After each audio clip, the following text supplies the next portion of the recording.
Okay, there we go. All right, I'm in now. Hello, everybody. Welcome to another camera class here at Apt Electronics. My name is Saxon, your host. I've been teaching these camera classes for a few years. We recently had a little bit of an upgrade with our technology, so please bear with me as I start to go through these learning curves. But we are now officially microphoned up with a DJI microphone that we're using. And then for our camera, we actually have the Insta360 wavelength or wave. So their AI tracking camera that's going to assist me with teaching the class not only in person to those who come in, but also online for those of you watching at home.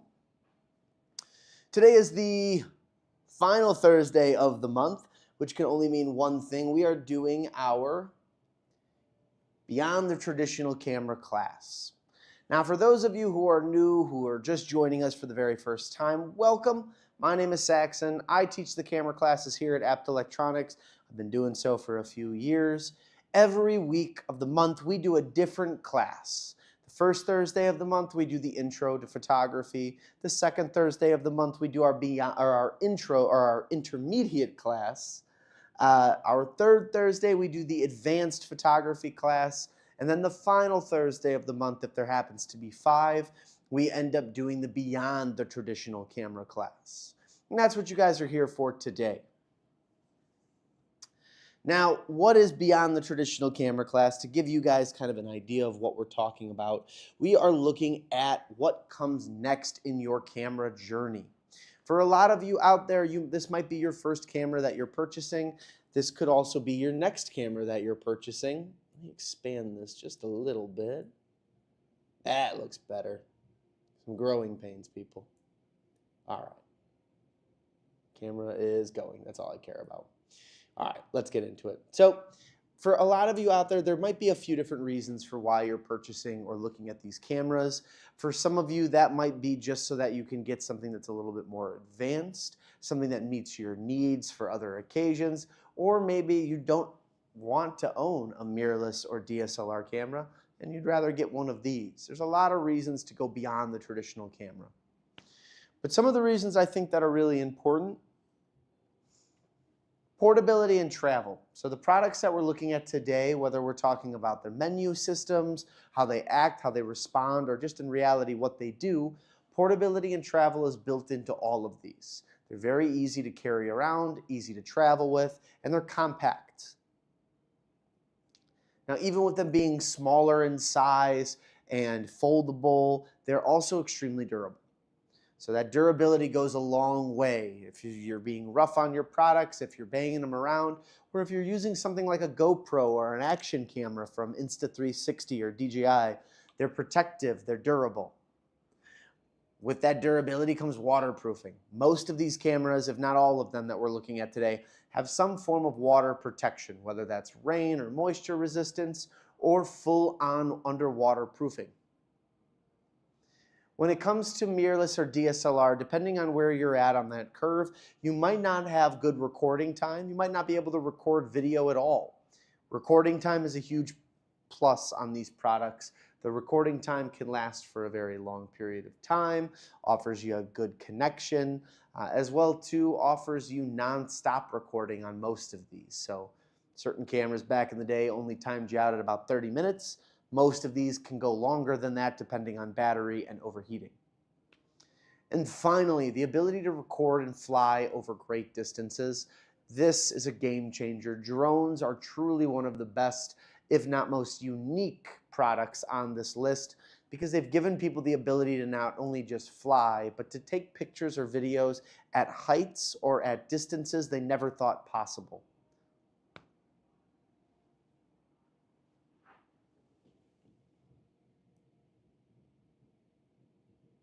Let's see, I'm just checking to see. I used to have a counter to see how many people were watching, but I don't have that anymore. I hope everybody can see me. For those watching at home, please feel free to chat at any point in time.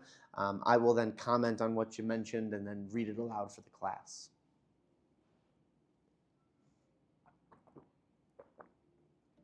Now, before we get into the fun aspects of this camera grouping that we're talking about, let's talk a little bit about where pictures go. So One of the most important aspects within this is the fact that your pictures have to be saved somewhere. Now, your pictures don't automatically save to the camera. Some of the products that we're talking about today, specifically the DJI, maybe Insta360 products as well too, will have the ability to save the files without using one of these. However, for the most part, you're going to need to purchase one of these. Now, in the very first class, our Intro to Photography class, we talk about SD cards. Those are the main way that you are going to be using or saving your photos from what you're taking to the physical camera. However, because we're talking about products that involve either more durability or they're a little bit smaller, that compact, that portability, we're looking at the micro SD card. Now, if you're someone who shoots both DSLR, mirrorless, and now you're getting into these smaller products, you might want to look at buying an SD card that has the conversion from micro into something that is the full-size standard SD card. They do make those. ProMaster, a brand we carry, makes that exact product. But something to keep in mind, your product that you're purchasing has some to no internal storage. That's why you need to make sure you get that micro SD card. You want something that has a good read and write speed. Now again, we don't need to buy the most expensive card, but we shouldn't be settling on the cheapest card that they have. Based on the camera that you bought or what you're getting or what you've already purchased, you might want to just look at the specs on there and see what type of card is recommended for that model. Obviously, a high-end card would work just fine in a lower-end camera. However, you're paying for something that you might not necessarily need at the moment.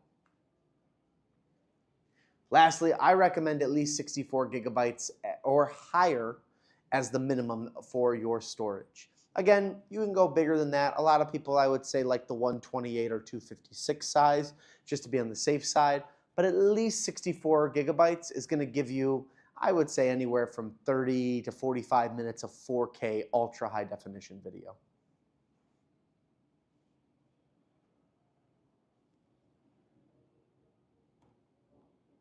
Now, one of the things I like to joke about or say is that your picture shouldn't live on the memory card. The memory card is kind of like your transportation mechanism. It gets you from point A to point B. In that kind of regard, if we look at it, I think about the memory card matching the car, right?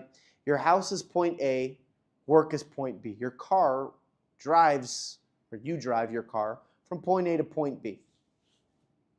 In the same boat as a memory card, point A is your camera, point B is the computer. The memory card lives between the two locations. However, once the photos are transferred, much like after you drive to these locations, you don't stay in the car, you get out, you do your things. Again, it's a mode of transportation. The memory card should be treated the same way. You're using this to get photos to and from whatever devices that you have. You then delete the memory card and continue to reuse and replace images on there.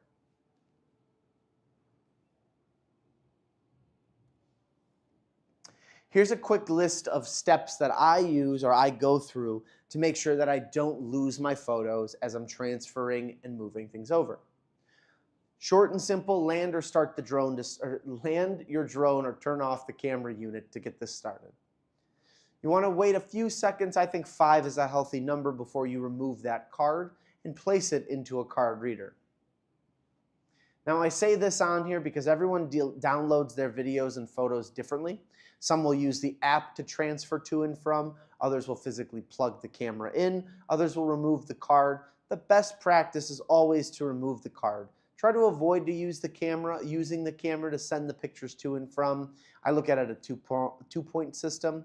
First point being that more clutter and the more mess that you have on your desk or your space, the more prone to accidents that you might be. Cheetos are good. Hello there, Cheetos are good. Thanks for commenting and chatting. With that being said, though, removing the physical card is the best way to do that, just because you're ensuring that you're, number one, not using the device to transfer back and forth, can cause clutter on the desk. You also can lower the quality of the image or video by transferring from the camera to the phone. So my recommendation always to make sure you get the best quality, you keep clutter off the desk and your space organized. take a look at removing the card and inserting that into the computer rather than using the camera to transfer to and from.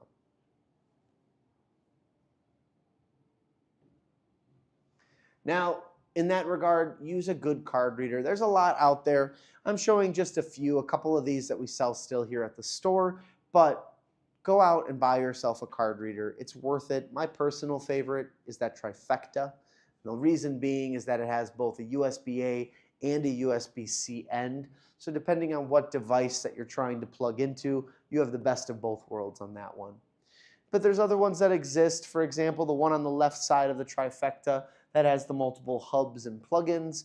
If you're looking for something that you can now charge multiple devices off of, as well as download images on there, maybe you're short of port space, that's not a bad option either.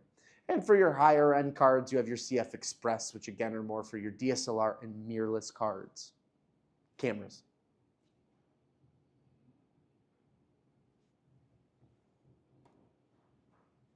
From there, then, the next big steps are copying and saving the photos. So now we've plugged in, the computer's ready to go, or the photos are downloading onto the computer, we're starting there. Let's copy them to a destination folder. Start by not moving them, but copying them. And by that I mean to duplicate and move them from one location to the other. By doing this, you're ensuring that the memory card still has the information on there, just in case this transfer didn't go right, something were to get messed up, or for any reason you had to restart the process. The photos still live on the card, they have not been copied over yet, you're in the process of doing that. When you create this destination folder in the future, you can find it using either Windows or Mac through Explorer or Finder, depending on which program you're running. Now, when I say destination folder, I truly just mean left-clicking on the computer, creating a new folder, and then being able to drop all the photos in that you've copied over. The next step, though, is to name that destination folder. And I don't put this on there because everybody has their own system. Everybody finds something that works for them. If I'm being honest, the system I would recommend to you is to label the the destination folder, the event's name, and the date. So for example, I was just in Spain in October. My girlfriend and I were out there for a vacation. We got out there, we took photos between Barcelona and Spain. So Barcelona and Madrid. Within the folder itself, on my destination folder, I put Spain, October 2025. Within that destination folder, there are two more folders. One showing the week that we were at in Barcelona. The other week then showing the week we were in, or the other folder showing the week of photos from Madrid.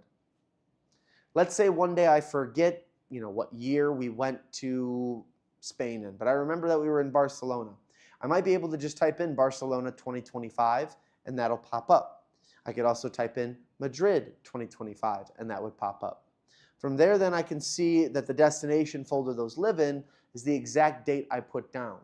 And really what you're doing here is you're preventing yourself from losing these photos. You're finding a way to make it easy to find them on a book, to share with family and friends, to print, to save, whatever it might be. The second step would then be to copy them to a secondary location. This could be an external hard drive. That's my personal favorite. But if you're familiar with it and more on hip to the technology, I would definitely recommend cloud-based solutions, something like a Google Photo or a Prime Photo as well too. Both are fantastic and easy resources for you to be storing and saving all of your photos. All right, okay, good. The microphone still is going. Just want to confirm. Just to make sure everyone can hear me. Yeah, the levels are good. Sorry, everybody. I'm still getting used to this setup, so don't mind me. I'm just wondering. No, it doesn't show me the participants for the video. Never mind. All right, it's something I'll figure out one of these days. All right, let me pull this back up. So, lastly, after you've done all this, you've made sure things are saved, you have a way to find them, it's easy, The last steps I would say is to make sure you don't lose anything, you don't damage your card. Thank you, you hear me. I appreciate that. We're just making sure. Getting used to all this. Last steps on this. Eject the card before physically removing it. So left click on the card. Should give you the option to eject if you're on Windows. If you're on MacBook, just drag it to the garbage can. That'll then eject it. Format the card in the camera is always my recommendation. If you insert the card back into the camera, go to the settings icon. You should then be able to find the format option. This will delete all the images on the card, but then it'll also ensure that you have a primed card ready to go for that camera. Might not mean too much, but it could mean the fact that you get an extra 100 to 200 photos or maybe an extra 30, 40 minutes of video because you formatted the card and you ensured that it's ready for that specific camera. In the process, it erases everything. I do put on there don't erase in the reader because I always think formatting a card after usage is good.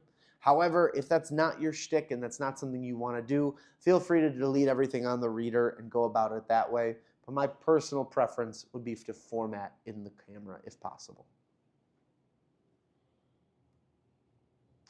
I like to use images to show off the backup plan so we're all on the same page here. Again, folks, it starts with the SD card. Getting something with a good read and write speed and at least 64 gigabytes of minimum of storage. I would highly recommend getting micro SD for these cameras because that's what they're going to take.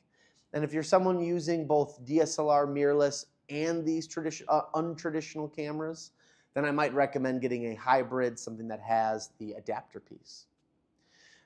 Your laptop's your secondary location. Your card is going to get plugged into the memory or into the laptop. You're going to download the images that way.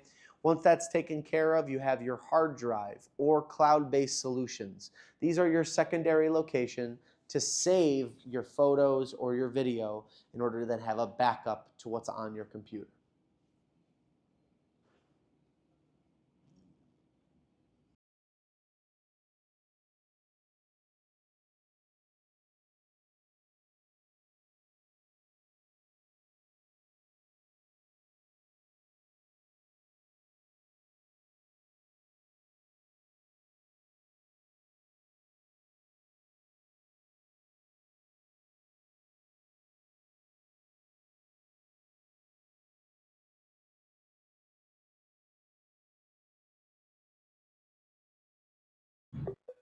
Can everybody hear me now? Let's see. Yes. Okay. That works. Sorry, folks. New system. Microphones weren't charged up all the way. So for now, I'll just remove the wireless microphone. We'll make sure that that's good to go for next week. All right. So let's get back into it. I would highly recommend trying some cloud-based solutions. It's a great option. So uploading to the cloud. Shouldn't that? It shouldn't. No. And that's one of the nice parts about using something like the cloud. Now, it depends on the services that you're using. Oh, that's interesting. Hold on. I don't know why. Okay, let's see. Uh-oh. Hold on. I think it's this microphone setup. Let me see if I can do it this way instead. Sorry, guys. But no, does uploading to the cloud downscale my photos? No, it shouldn't. At least from all my experience, you should have the ability to select what quality you want that's going in there. If you're using something like, a 61 megapixel camera or something with like 30 to 40 megapixels, you might run into some issues there. But if you're using a full frame camera, even if you're shooting at 24 megapixels and you have a full raw file that you're putting in there, as long as you have enough space on there, it should be completely fine. Now, the bigger the file, the more you'll take up. So things like Google Drive or Prime Photos that give you, about 15, 20 gigabytes for free might give you some issues. But other services like Adobe or what we're just about to talk about here might be a better option. You get to this camera. Hold on. Let me do this, folks. Sorry about that.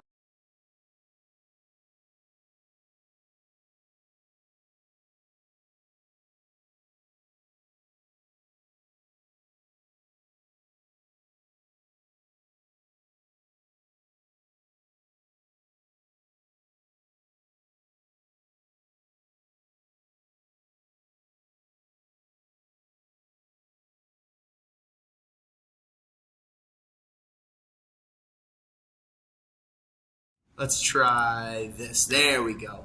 Okay. Sorry about that, folks. We're getting better. All right. But yes, hopefully that answers your question.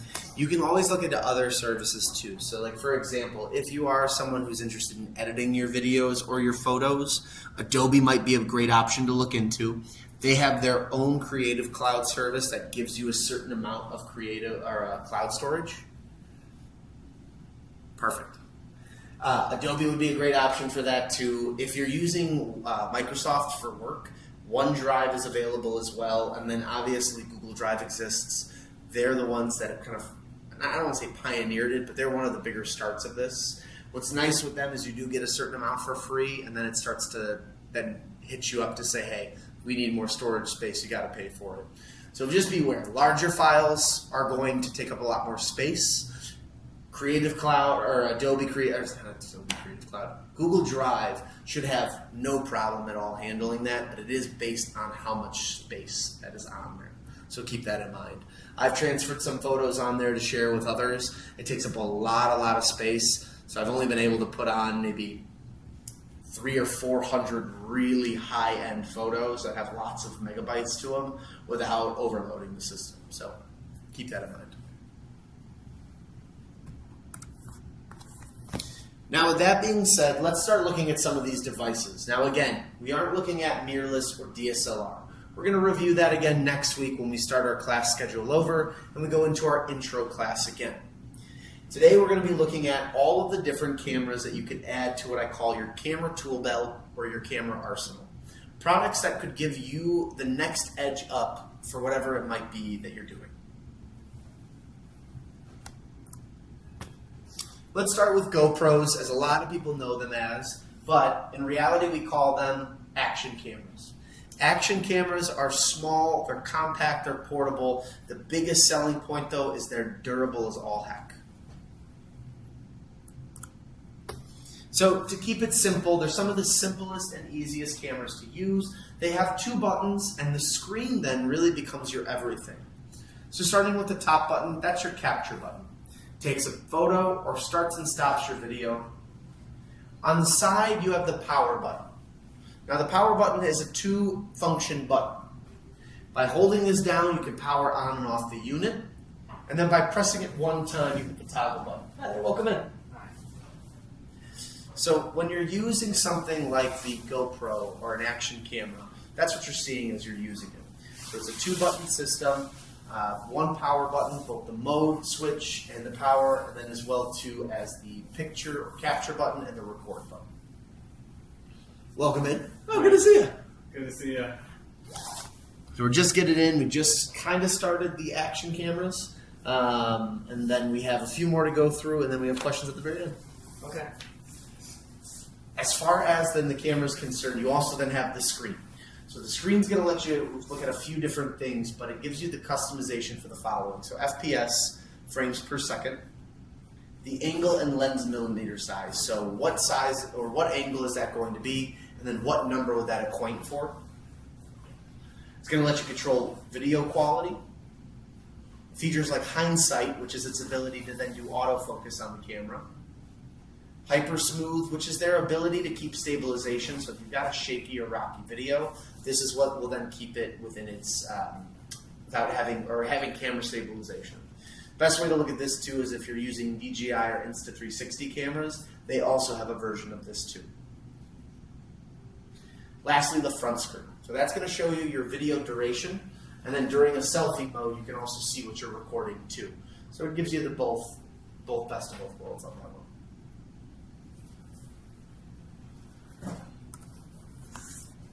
Your different modes. So first and foremost, photo. This is going to allow you to capture stills and frames rather than take videos. Your time-lapse option. So this video will record over a duration anywhere from 30 minutes to 3 hours. And then when you play it back, it shows it in seconds or minutes. So it's meant to be a slow motion or a hyper motion showing off a long period of time in a very quick amount of seconds or minutes. Video is the last one. Most of you know video. It's similar to photo, just the opposite of it. You can use this to record video for whatever duration you want, And you can set up or take away features like hypersmooth or hindsight depending on what you want.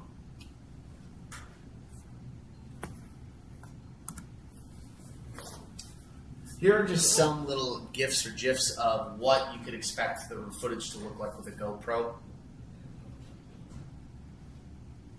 And that leads me into the last slide, which I'll come back. Why use an action camera? And I think that this slide here shows it off really well. It's an action-based camera. It's durable. It's meant to give you a first-person point of view or an extremely wide-angle perspective. And I think that's a unique thing. Might be a little bit different from your other footage that you have for your cameras, especially if you're shooting with a mirrorless or DSLR. If you're not using something like a fisheye lens or an extremely wide-angle lens, these videos can look a lot different than what you might be recording right now. But what's cool about these is, as you can see, they're waterproofed, they're durable, they can take things all over the lens, they can get beat up, but they still continue to function and work really well.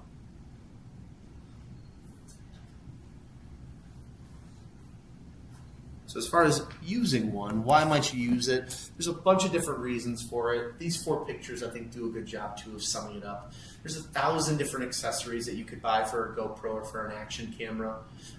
That can be seen with the dog and the harness they've got going, the gentleman who are playing in front of the tree there. On top of that, too, the first-person point of view is so unique and cool. You see it in a lot of people who are doing biking or snowboarding, skiing, action sports of any kind do a really good job with the GoPro style camera.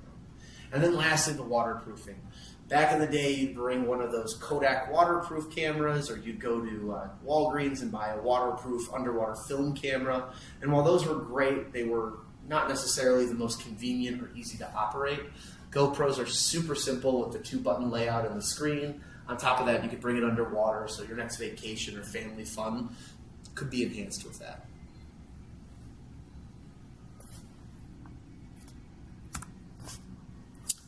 Next topic in this class will be drones. So again, another piece of your camera arsenal to add on. Drones are going to be the next step within the evolution. So action cameras bring a little bit more fun to the ground level. They're durable, they're action-packed. Drones, on the other hand, give you now the ability to fly. On the consumer level, there's a lot of different things to talk about with drones. There's been a lot of talks about banning, specifically products that are made in China. We're going to talk a little bit about that as well, too. But some of the most important details to know with drones is that we're looking at what we call quadcopters. Quadcopters are the most popular level of drones sold at a consumer level, but there are all sorts of different types and functionalities for these drones other than just this. You want a water bottle while we're doing this? Sure. Awesome. My voice is very high when I said sure. All good, I guess. I was hoping you guys had some cookies downstairs. Not today, not on Thursdays, unfortunately. Yeah. So when we start with the drones, let's talk about the single rotor first. It's more of a toy, less than an actual recording device. Now the single rotor drone will look like a typical helicopter. Fun, easy, more of an RC toy. Quadcopters are the next. Quad comes from the fact they have 4 blades. There are 2 different types, the FPV and the Cinna. The FPV needs goggles to fly, but it's more of a first person, that's what FPV means, first person view. It's more of a experience to feel like a pilot. It makes you feel like you're in the driver's seat of the drone, still gives you 4K video, but it's not necessarily as smooth or as clean cut as something like the Cinna would be. Cinna drones have usually more active tracking features, higher quality cameras. They're not as durable, but they do produce usually a finer video than the FPV does. But FPV can still do some really awesome stuff and show some really amazing video. Hexacopters come in next. Those are 6-bladed copters. They're also great for filming and stability in the air, but typically on this style of copter or drone, this is for your movie production team. This is what they've then since taken away from helicopters and pilots and done more of with this kind of side of things, only because number 1, it's cheaper, and number 2, it doesn't require as giant of an apparatus like a helicopter. Hexacopters, 6 blades are typically much larger, they weigh more, they still do require a pilot's license, but if you're someone who's getting into filming within the aviation space, you might use one of these or you might hear about them. And then last is the fixed wing rotor. More of an airplane experience, great for people who want less of that copter experience and enjoy more of a plane-like experience.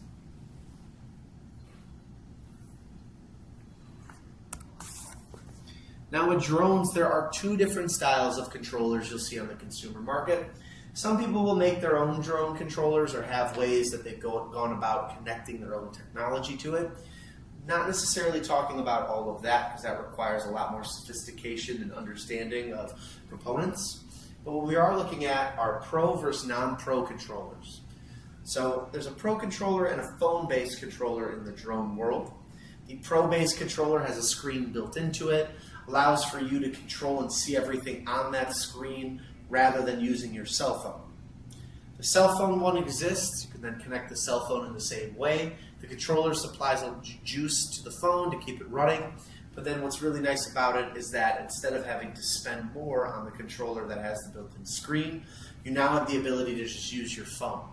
For the most part, back in the day, you'd have one of these and the phone, if you got a call, would then cause the drone to freak out. It's not necessarily the case anymore. You can easily go with either one of these options. It just kind of depends on your budget and also your comfortability. Some people, they might need to be with their phone at all times for texts or for emails or for calls. That would prevent it so when you have it on the controller. Versus using something like the one with the built-in screen, you might be spending a little bit more, but the connectivity and the fact you don't have to use your phone might speak more volume.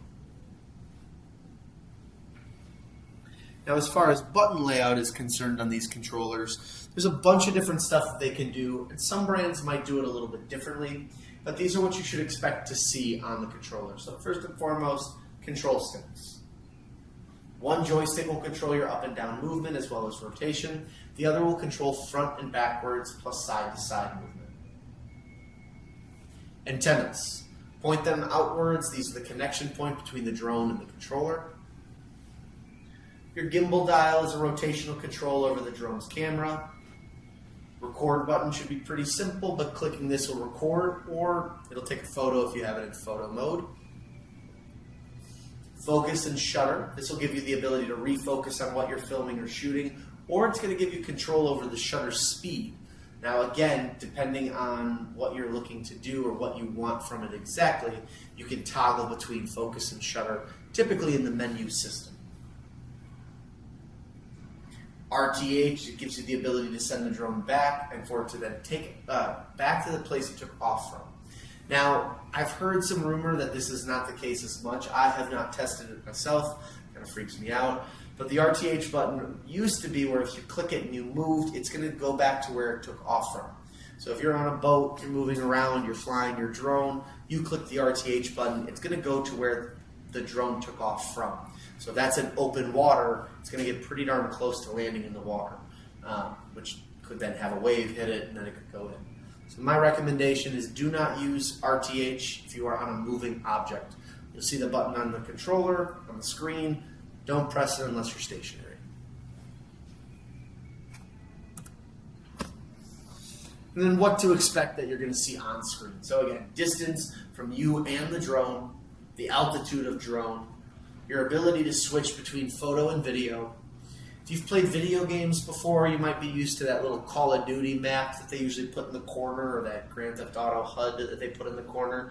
That's the same thing you'll see. It's a map with geofencing and surrounding area. We'll talk about what geofencing is in a little bit. Active track, cancel, or start. That RTH button that I was just talking about will also be on the screen, and then the immediate land button. Again, if you're in a pinch, you need to put it down right away. You have that ability for it to land it safely.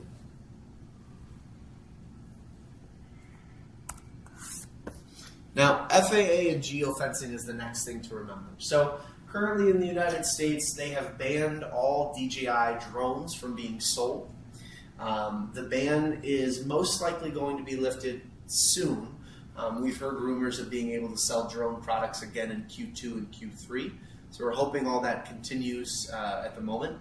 However, though, the U.S. House and the Congress have ultimately so far voted on preventing new products from coming into the United States once they're announced. So at the moment, once new drones start to come out next year, next summer, spring or winter time, depending, we will not be seeing those drones in the United States. However, all previous models and older models that are still being made and manufactured should be good to go and being sold in the States. Now, things can change. We've been under this contract for about 2 years now where this has been going on, so we haven't been selling any DJI drones for a very long time. So we're hoping to see that come back. However, though, if you do own a drone, depending on what you're using it for, I think my camera just went and disconnected. The growing pains of learning. There we go, there's the AI track. Okay. New camera setup. It's a little bit confusing still. Got to work on the microphones as well, or at least have them charged. So if you have a drone already, if you're under 249 grams on the drone, and typically on the physical drone itself, it'll tell you what the weight class is, you don't need any type of permit unless you're doing stuff for business or for commercial work for pay. If you are above 249 grams, or you're just a citizen who's worried and you want to register and be done with it, you can go to the FAA.gov website and register your drone. It costs about $5, includes a course and information that needs to be read. Then after completion, you just clearly write out the permit number on the drone. You then have your Part 107. This one you pay $175 on. You take a course. And flying, after completion, you can now do commercial for business or for pay with the drone. So again, keep that in mind. Technically, the question you should always ask yourself, are you doing the video for yourself? If you are doing it for yourself, then are you doing it for a business or for pay? As long as you're not saying no to all of that and it's recreational, then you're fine. Now, if you're on the flip side and you aren't doing the video for yourself, well, are you selling the work? Yes, then technically you need to then get that Part 107 and be insured for that. Again, it's more so to protect you in case the drone randomly were to fall out of the sky. It's to keep you safe, your business, your practice, everything else. Lastly, geofencing. This is an important aspect too.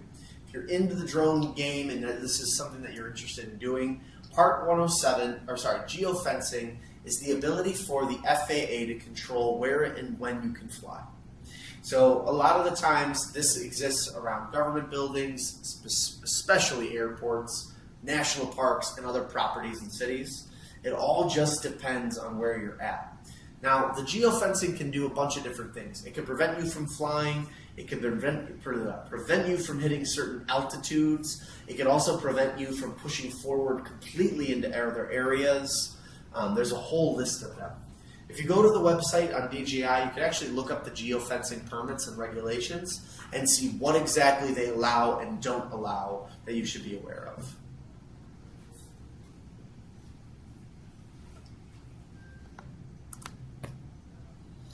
And here's again some aerials. This on the left side there shows the active track feature that you can see on the drones. Active track is where you can circle or square the person in. The drone then will do its best to keep that person completely in focus. You can do it for vehicles as well, for bicycles. So really cool if you're trying to do an action-packed sequence for someone or for something, and you don't want to sit there and have to manually control it. The drone can do all that for you. But again, what I love about drones is that aerial quality, something where you can get this perspective that you never would have been able to get after unless you had a helicopter or paraglider or parachute. I don't even know. But the drone allows you to do a lot of really cool things, see a lot of cool things, and record it within 4K and transmit it to your controller or your phone, depending. So there's a lot going on. But why use a drone? There's a lot of different reasons for why. I think one of the coolest things is to go to places that we've never seen before, being able to put a camera somewhere that just wouldn't normally have it, and I think the top left corner does a cool job on that. You get perspective and layout within architecture, within nature, and I think the two photos, the one on the right-hand corner and the one in the bottom left, do a good job of showing that. And then for more practical usage, if you're doing group photos, family photos, maybe a picture of your work team or whatever it might be, the ability for you to get everybody together in one picture without needing to get a giant ladder or to put a camera up somewhere high and back up, it's really incredible. Drones are just another additive in your camera collection that will hopefully boost your photo or your video, giving you another push in whatever direction you might want.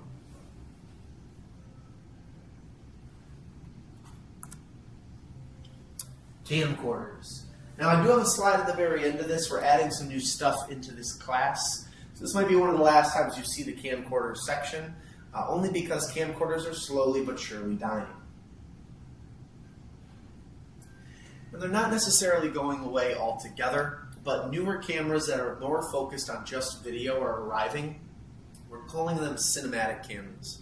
So cinema cameras are now starting to pop up. Brands like Sony, Canon, and now Nikon have adapted into this mentality of making a camera that still can shoot photo, but is primarily functioned towards video, high-resolution video, and cooling systems. So ways to keep the camera nice and cool as it starts to heat up and get hot while recording. Camcorders are pretty basic though. I don't have a lot to talk about in this regard, only because for the most part, if you're used to shooting a mirrorless or DSLR camera, you're used to using a camera. Where camcorders differ, where cinema cameras also differ in that kind of realm, is that they have controls like this that are more specific. So obviously your power button is on there, but you'll mainly have just a record button, zoom toggle, a focus or photo button, so a singular button to take the photo that's completely separate, so it doesn't even give you the ability to toggle between photo and video. It's automatically always able to do both. The focus knob or dial is an important one. So obviously you can set automatic focus on here, but in video, manual focus is typically the more expert way of doing things when you're manning the camera. Iris or aperture control. This gives you the ability to control the aperture or the iris on the spot. Again, you can do that with a regular camera as you're shooting, but typically aperture or iris control happens before the photo or before the video. While you're using a camcorder, you have the ability to switch in between, which will help with your depth of field, your back and forth between background and foreground, and just your overall light intake. Shutter speed, white balance control is typically available, and then playback controls, being able to play the video back very quickly with a decent amount of sound too.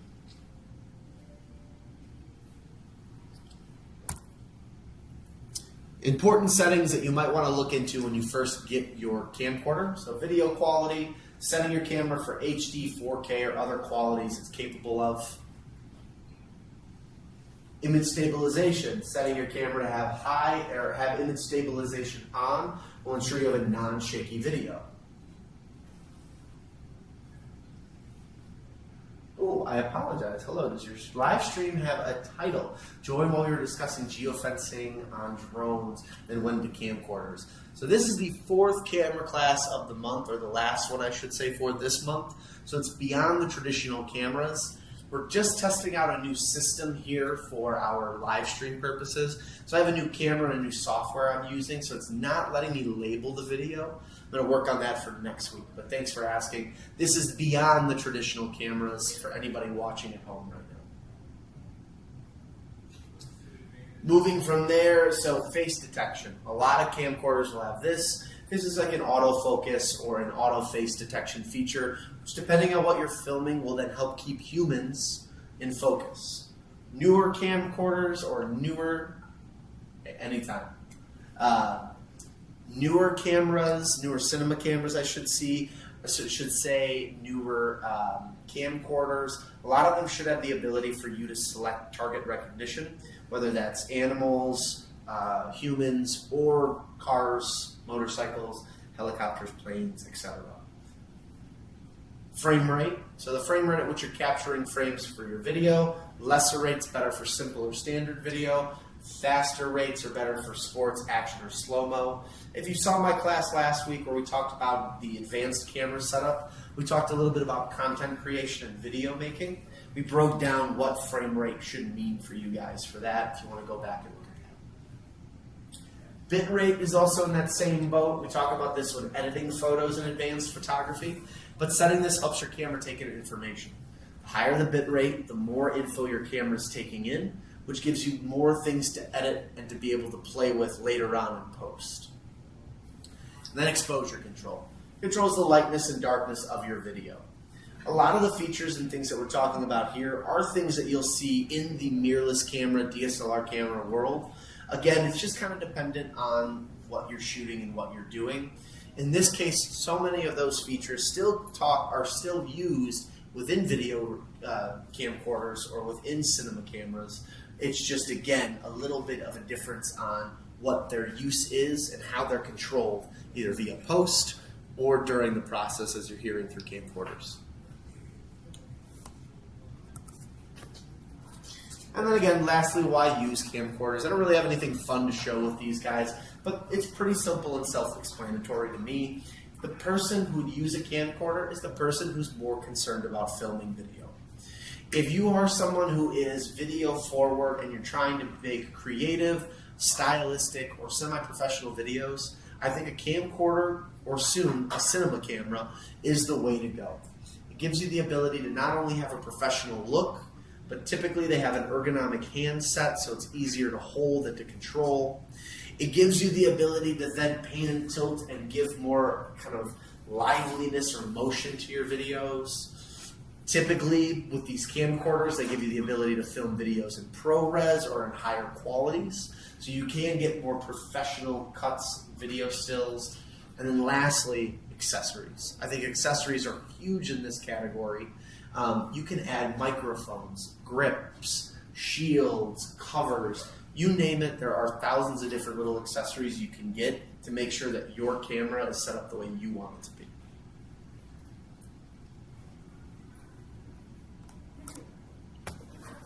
And then a final one on the agenda is the 360 cameras, and then we'll move into questions for everybody. 360 cameras are going to be not necessarily something that a professional might use, but if you're a content creator, if you're starting a page or maybe you have a business practice that you're working on, but you want to add a little bit of silliness or humor, or maybe just a little bit of fun to your page, I think 360 cameras are awesome. So first and foremost, they function and work like all other action cameras. So again, we talked about GoPros when we talked about the and it's not just GoPro when I talk about action cameras. They're just one of the most well-known brands. But DJI, Insta360, GoPro, they're all making 360 cameras. They all make action cameras. They all function very similarly. So if you're used to an action camera, buying a 360 camera should be very similar. Works and functions like all other action cameras. Has two 180-degree firing cameras. You can choose to turn one off though, so if you just want to use it as a regular action camera, you can turn off the 360 mode and just fire one. If you have a giant long selfie stick, it'll actually make it invisible. It uses what's called scene technology, and where the camera then meets, it'll block the pole out completely. So if you were to be shooting and you're holding it like this, or you attach it to your motorcycle and you ride away, the camera will almost look like it's an orb floating in top of everything, with nothing attached to it. It almost looks like if the camera was attached to a string and you had some crazy vest on or something. It creates a third-person view unlike any other cameras. I've got a couple little clips and photos here to show that off, and it's just a unique experience. However, if you want to immerse yourself in the videos that you're creating, you can always purchase a VR headset later on, and the videos work with the VR headset wonderfully. You can wear the goggles, turn your head around in all different directions, and see what the camera fired and caught. And lastly, it's small, compact, and durable. Much like your regular action camera, it does pack a punch in a small little package. So, one of my favorite quotes from them is to shoot first, think later. This is not a camera where you need to set it up and do all this extra heavy lifting. You can simply just press record, allow for the camera to do its job, afterwards, you can use the proprietary software that these companies have created, and you can actually then go through and edit and change not only the viewpoint, the color. You can even add AI mode to stitch and cut your video together. There's a lot that you can do with this camera setup. And the app gives you a really nice way of editing and cleaning it up without having to have a degree or without having to have studied Photoshop really well. And again, on that top right corner, you can kind of see the image or the video that I'm talking about. Gentleman's drinking his coffee. There's a stick that he's holding onto to keep the camera in the air. However, the stick is invisible because of that stitch technology.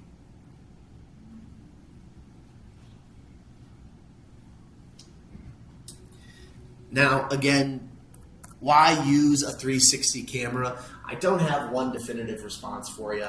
It's a goofy, silly camera. You're seeing a lot of content creators, YouTubers, and internet personalities use them. They've amassed a huge following with them and how kind of fun and lighthearted they are. But I've seen plenty of people make some really amazing vacation videos, tutorial videos, even cooking videos using stuff like this. I've seen really fun ones that family and parents have brought in to show me from their kids using them, of them going to the pool or a vacation where they got to go do some fun, unique activity and they brought this with them. So again, depending on you, the person you are, something like this might not necessarily make sense for your professional business, but maybe for your next vacation, this would be a good thing to add on into your bag. Now, I did mention that I want to add some new stuff. So coming soon for this class, we're going to be focusing in a little bit more on cinematic cameras. Camcorders are slowly but surely going away. Sony discontinued theirs a couple years ago. Panasonic still makes a few, and I believe Canon is on the way out with them as well. If not, they are already done. And then a bunch of people have been asking for cell phones, just cell phone camera introductions and settings, things that you should know for Galaxy, for Google, or for iPhone. Those are usually the three ones I get asked the most about. So the next coming month, hopefully for the next Beyond the Traditional Camera class, at some point in time I should be talking about these guys in there as well.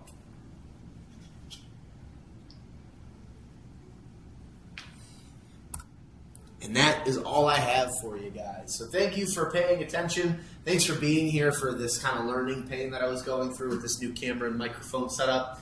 Next Thursday is Beyond the Traditional Camera, so it's the first Thursday of the month. That's where we talk about the bare bones and basics of the camera. And that will be, let me pull up my calendar here, February 5th. So for all of you guys who are interested in taking that, maybe you weren't here for the first class last month or the beginning of this month, I highly would recommend. February 5th will be the first Thursday of the month, and we'll be doing the beginner camera class right here on YouTube.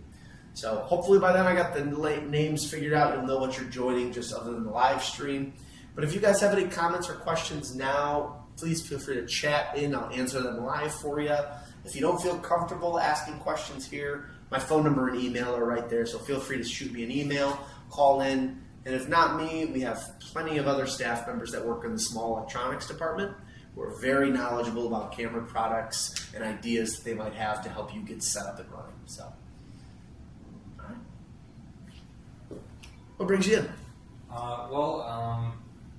I guess I want, more questions about my regular camera, but Sure.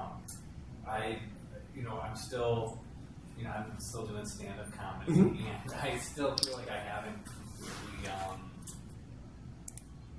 I'm not completely confident in how I set the audio up with the, I want to make sure the camera's on the right setting, and I want Sure. to make sure the mics are on the right setting. Yeah, absolutely. I bought two different kinds of mics. I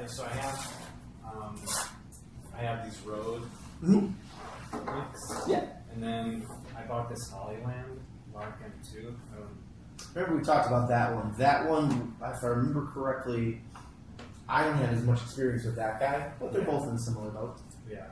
One of my other issues right now is that I think my memory card is full. I don't know if I'm terrible at taking stuff off of the camera.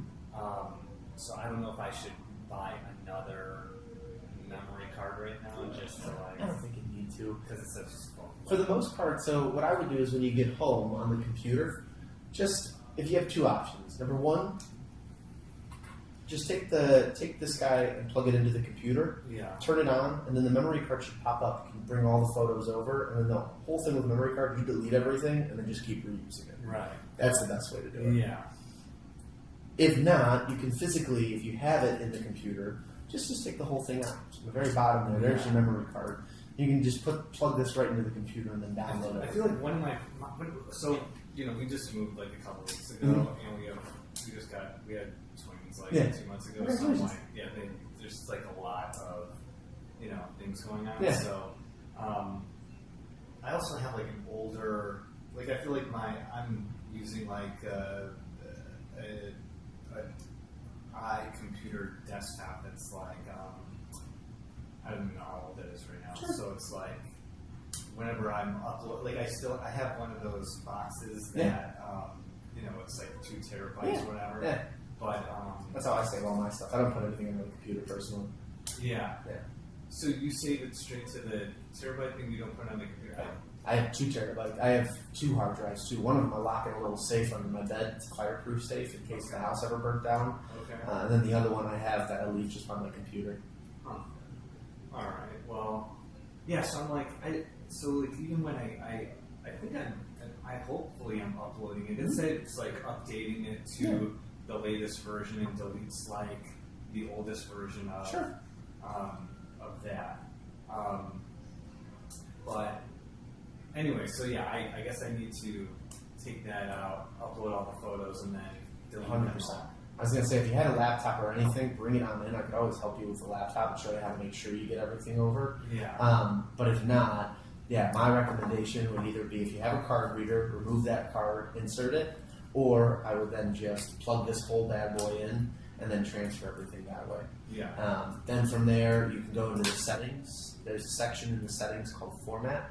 You can erase the whole card. Delete everything on there, and then the card is perfect, so you get 128 gigabytes worth of recording. Yeah. Okay. I guess in my mind I just feel like I'm gonna I'll put it into the computer, and then something bad will happen to the computer, and then That's why the hard drive. I like the hard drives just for that, and that's why I always talk about in the class.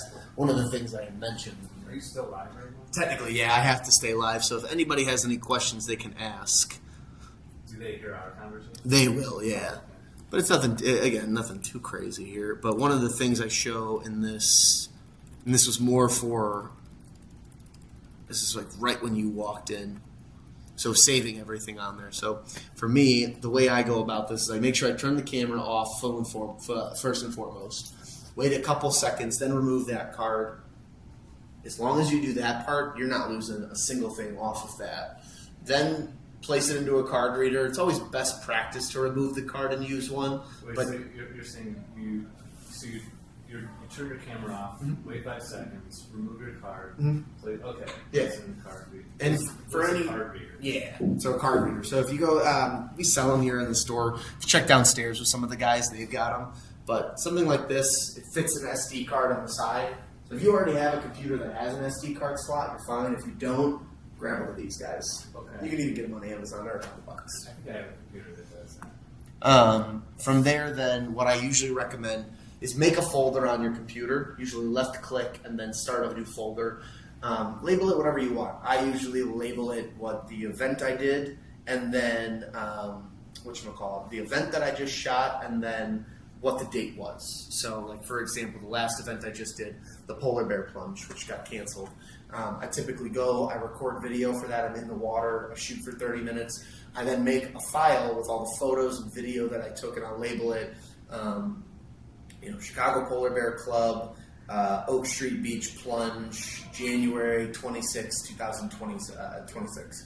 If I, for any reason, forget, what year I shot the video, what the event was, but I can remember something, at least I can go to the search bar of the computer and look for this thing. So if you had an event where you're like, Zanies, June 7th, it'd be like, okay, I forgot what club I was at, but I remember I did this thing on June 7th. You could type in 6-7 or however you do it, and hopefully it would pop up right away. Yeah. That's the kind of thing that I would do. From there, then, put it to a secondary location. So like I like the external hard drives that we're talking about, but you could also do like a cloud-based solution. So Prime Photos is great, Google Drive if you already have that for any reason. And if you really get serious into any of this stuff, like Adobe even has their own program. Some people for work use Microsoft, so Outlook or OneDrive could be an option too. But you've got plenty of options to save to get out of this So stuff. if you have like a 40-minute, like say you record yourself for like a 30 or 40-minute video, and then like a lot of it nowadays it's like people are posting 30-second clips or whatever, 1-minute clips. So I guess I'm like, how do you break it up, the video on your computer? Yes. So most computers, if not all computers, will have a free editor on there. Depending on like what you have, like so, if you're on Windows or Mac, you get a free like photo video editor, and it's real rudimentary. You could duplicate it, watch for as long as you got, then you get to the one where the highlight, where that joke hit the most. You can basically use the snippet tool on there, and then cut everything else off, keep the 30 seconds, and then do whatever you want with it. Okay. But that's what most of those guys are going to do. So most of the guys that you're seeing doing that on like TikTok or on Instagram or on Facebook, they're using a lot of the times they'll have someone else with the phone set up. The phone will then go onto a tripod, get set up, and then they get the vertical video. And that's how they get the more appealing ones for social media specifically. But if you're trying to do kind of an all-rounded one, like what we've been talking about for a little bit, then I think you went the right route of having the camera. You can, obviously on the tripod, flip it so that way it films this direction if you want to. Right. But then you record for as long as you need to. Camera should take it in as long as it has the storage space for it. And then on the free editor, you would say, okay, there's 4 jokes I remember that hit the best. Duplicate the video 4 times, cut it down so you only have that 30-second minute clip that you need. Yeah. Okay. Because if you have a laptop, that'd be the best. Bring it in. I definitely could show you how to do it. All right. Well, I don't have that right now. Nah, But, sure, you're good. I guess I'll just show you sort of like, this is like, well, so it says card full, so I don't really know if I'll be able to. Play. Or what do you want to show? Well, I was just going to show you how I normally set it up. Yeah. So like, let's see, the Hollyland is, I haven't used it before, but I saw This is great for your phone. Okay. You could technically... Because I saw a comic use this where They have a real camera? So they had a real camera, and they recorded the audio on their phone. They left their phone right here on stage, so that way, like when the audience starts laughing, like the microphone is picking it up on their phone, which is in front of the stage. Where it's like your microphone's in the back of the stage, it's kind of like at the back of people's heads, so you don't get people to hear the laughter as 100%. Well as you do at the front of the stage.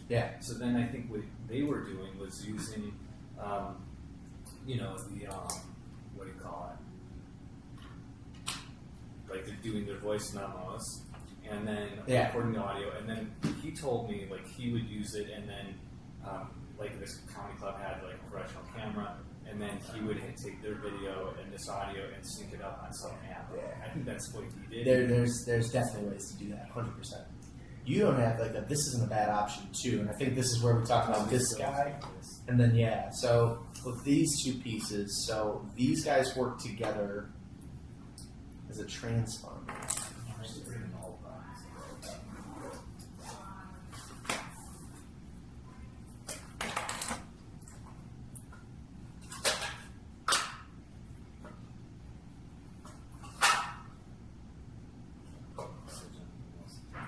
So these guys, these 3 pieces are basically the same thing. Okay. These are transponders that are picking up the audio from these microphones. So in the same boat like these are all kind of the same. The only difference is that 2 microphones, transponder, 2 microphones, technically 3 different types of transponders. This one obviously being for the cell phone, this one being for the camera. Okay. If you want to use this with the camera, this works very similarly how this works. So these will fit on the top there, Gotcha. and then this guy will then plug into the side component, Okay. and then into the video or the microphone option of the camera, which you pull it back, it should be labeled mic. I have a picture of the microphone.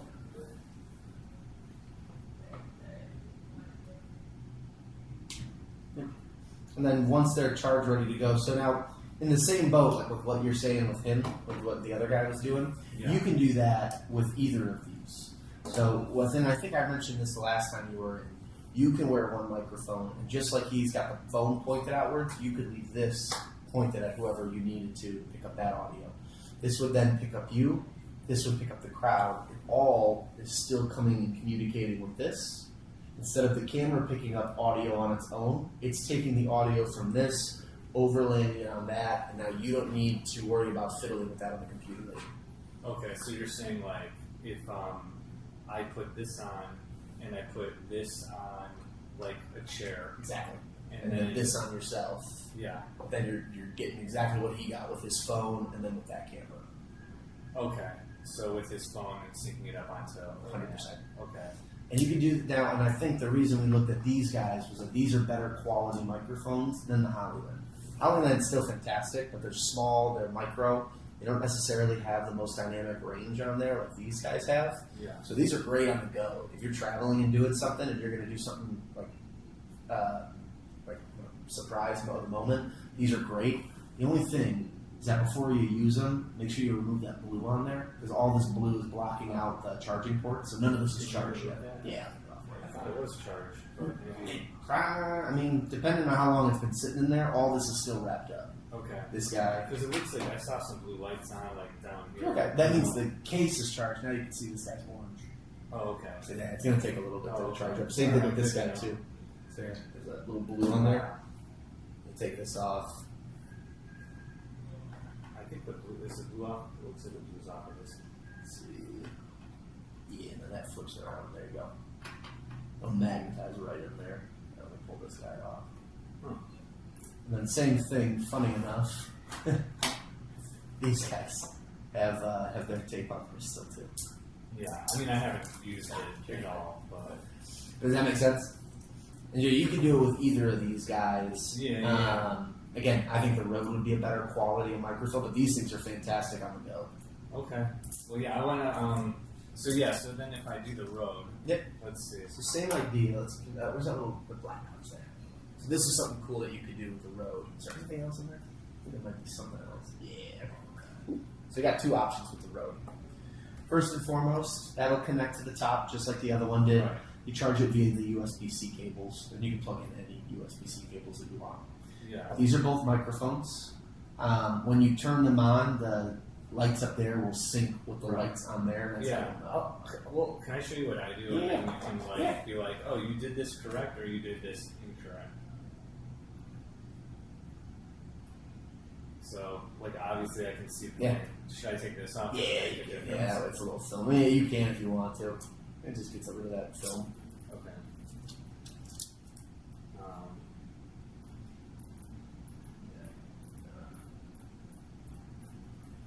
So let's see. So I'll put this up here, Mhm. plug this over here, and then with these, let's see. I'll usually go. So this is mic 2. Yep. So I feel like then I'm putting that on a chair, Mhm. and then I'm taking that thing. Yep. And I'm plugging.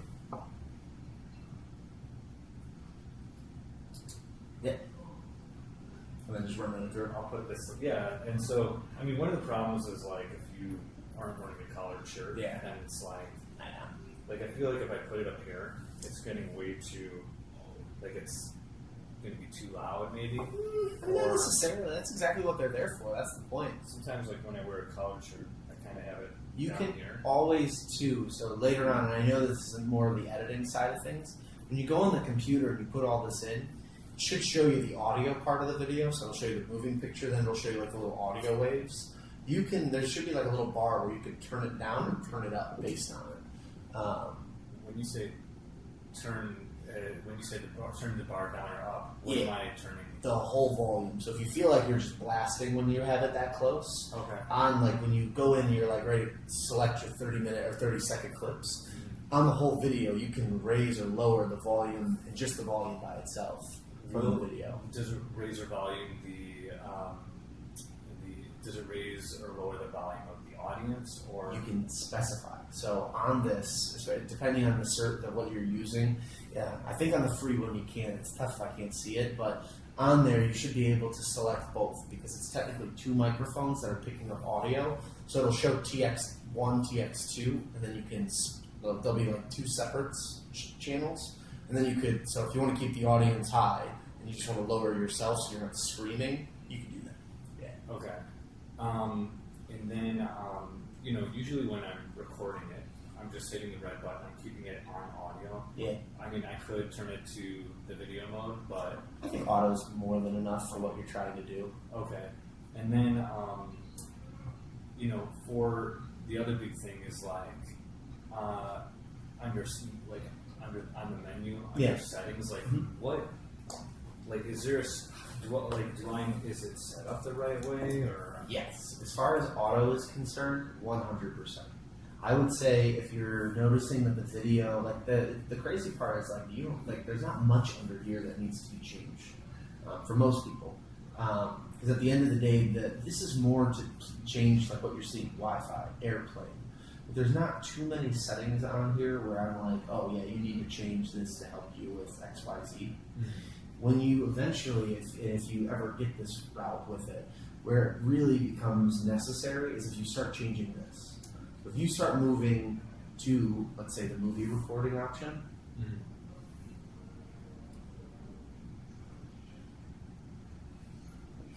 just do, for example, the keyboard. So, like on a recording side of things, you can customize and change all of this stuff. That's where the settings and things become more important. what's the Q button that you just press? This guy right here. That center button. So if you look real close, you'll see a Q where's slash that? set button. Okay. Yeah, it's Q above it. So that's when this menu pops up. And like for example, I can click on the microphones and I can change the recording level for both left and for right. So when you say left or right, what do you mean, over here? Yeah, the way it's recording is it goes in two-channel audio. That's the way that this always works. Or are you saying for this audio and this audio? Technically, that's what it's referring to, right? But in general, whenever you're recording, like if it was mono, it's like when you have a pair of headphones and only one ear works. That's mono because only one ear is going. If you have both ears going, that's left and right channels. So, yeah, it's not necessarily like you're recording and it's like, oh, it's the left mic and the right mic. It's basically saying that if audio is coming in your hearing out of both ears, you're not getting mono, you're getting double left and right. That's all that's saying. So when you're saying set it up, what That's where it's. should I set it up freehand, or are you saying to just do it in post? You kind of, well, this is pre-hand. Also, while you're there, this is manual control basically. Okay. This is where you're dictating everything, and you're not letting the automatic setting of the camera work for you. I see. This is where you're getting more into professional setup, where it's like, okay, I know what I'm looking for, so I know what to set my ISO to, my autofocus, or my ISO, my aperture, my shutter. That's the stuff that you practice. That takes a couple, I would say, at least a few months, if not a year, to get knocked Do you down. think it's better to do it auto versus? How your videos turning out? How's everything looking? I mean, I don't know. I mean, we can watch a couple. Yeah, let's see, see what the clip. Let's just see what the pictures look like. we have a baby, so It's awesome. some of these sets I'm more proud of than others. Just to see the video quality of it. Let's see. Let me see. It's awesome. Alright. I love it. That's awesome. Congratulations again. Oh, thank you. Let's see if I can find the video a little bit.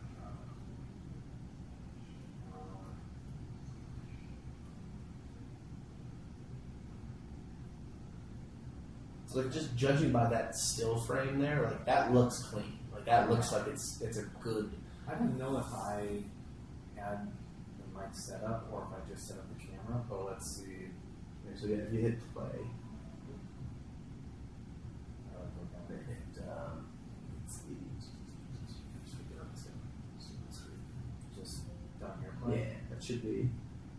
but it might be a photo.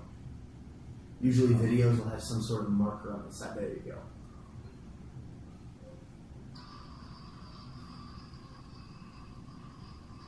Yeah, the microphones definitely weren't hooked up right. But it also could be.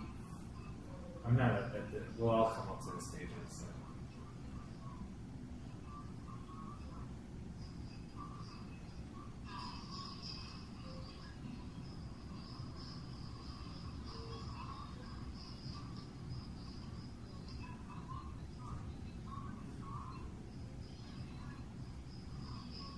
The lighting looks great. I mean, where the video and is it the Mrs. behind the camera or is it someone else? I'm sorry. Who's behind the camera right now? No, but I mean, I just put. Oh, you just put it on the side? Oh, dude, that looks great. Sorry, I thought I saw it move a little bit. That's why I was like, oh, maybe your wife was moving it. Yeah. What is the audio? The audio is what I want to hear.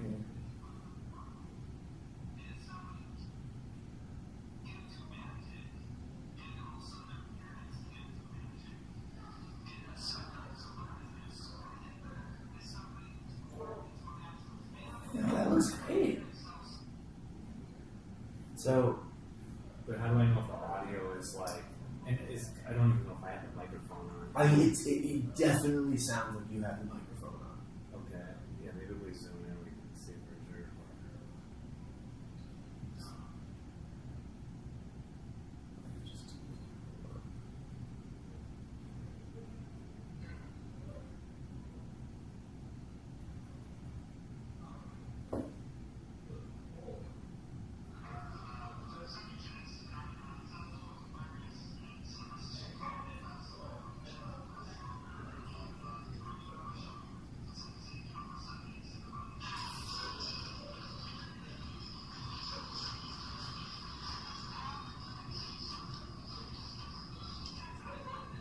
You could definitely tell the audio's on, and the reason why is because even like right before you make a comment on there, Yeah. you can see that it picks up before you even get near that microphone. Where can you? How can you see this? So here, you can tell by when you're talking. Let me see if I can just go back a couple seconds. So right when you reach for the microphone, listen to your voice. You can hear yourself fiddling with all the stuff down there because whatever you put your stuff down on, picked up on the mic. So, Gotcha. so you definitely did it right. Okay. I got no issue. I mean, like again, for what that looks great. When I mean, like I've seen those videos from people from like Laugh Factory and like their professional camera setup, and the camera quality doesn't look nearly as nice as like something like this. So this looks sharp to begin with, and the audio sounds great. I'm just so surprised that you can. That you can I don't know tell. if the audio would sound better on a computer and off the camera, or if I posted it to like Instagram, and it's going to sound better on they're watching from their phone. I mean that's also dependent on the device they have. There's no one way of being like, oh, it'll be better this way or that way. Yeah. But I think that again, for you looking at the microphone doing that stuff, you accomplished it all. And the only thing I could say to do would be again when you put it in the computer and you're sitting on like the editing software they have, and you're putting down like 30 seconds. If you find that section where then you can just raise or lower the volume, I think that would be the only other bonus for you. And Yeah. again, because you're using this setup, if that one microphone was facing the crowd and you've got the other one here or with the wire going through, it should do the same thing. Yeah. Or it'll give you both options. You can Yeah. lower the crowd or raise you and raise Yeah. the crowd, whatever you want. Yeah. So, I want to hear I want to hear somebody laughing, so then you can tell if it sounded clear. Did you point the microphone at him? I hope so. I would Yeah. hope that I went like this. Yeah. like- I wish, because that's the one thing, it won't show us what microphones you use. Like, there's nothing for me to show. Like, it's like, oh, these both were connected. I mean, I'm definitely using if I'm using microphones, I'm using the Rode mics. I'm not using these. But That sounds great. I can tell right away you're wearing that. I can tell right away when you put that thing down. I heard the clunk. yeah. So whatever you put down, just like I heard them laugh, and there's one person that sounded like a group.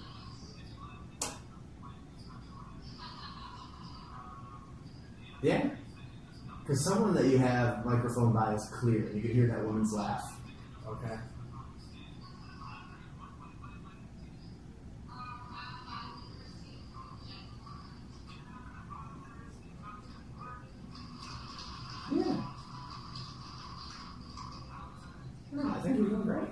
That sounds fantastic. All right. I guess I'm no more questions. No. Yeah. I mean, yeah, the lighting looks good in there too. It doesn't look like. 'Cause I remember, I think when we first met, that was a concern of yours, was like the stage lighting. Yeah. Microphones sound great. I mean, again, it sounds like you got the hang of it.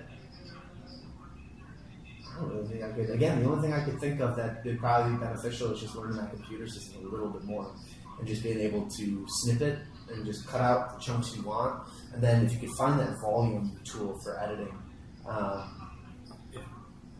I was going to say, you have my email still, right? Or my info?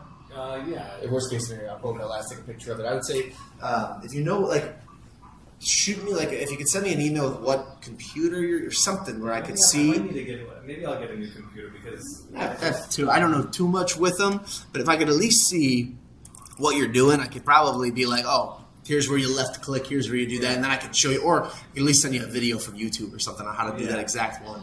Yeah.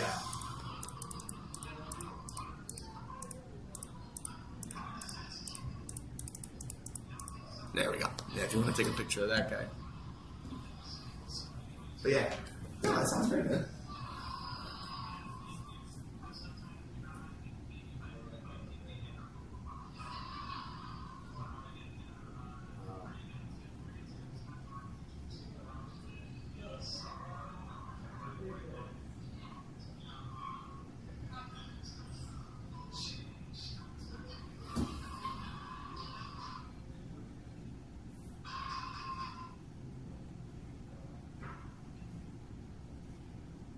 That's great. Yeah, I think the biggest thing, again, that you could benefit from is to play with the controls on the editor. Yeah. And then the last thing I would say would be just getting your memory card cleared out. Yeah. I got to work on doing that. Yeah. Let's see. I was going to. I'll show you this one guy's Instagram. Well, I feel like his videos always come out really well. Yeah, He's yeah. the one who was doing these things. Okay.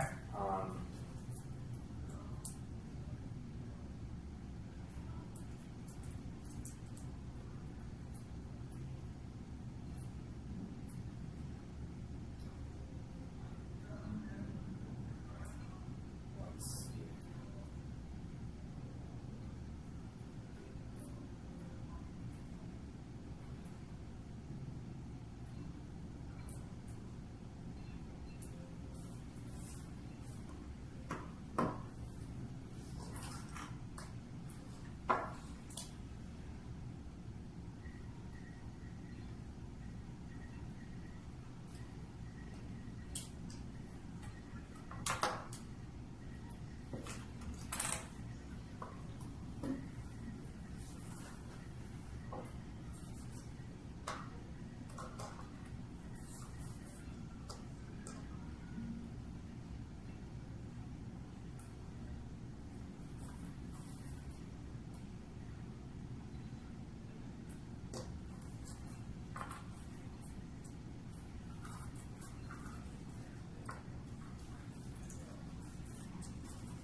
End the video for everybody on the line. Now that we're getting close. Everybody, thanks for coming in today. I appreciate everybody. Let me put this back to the intro page.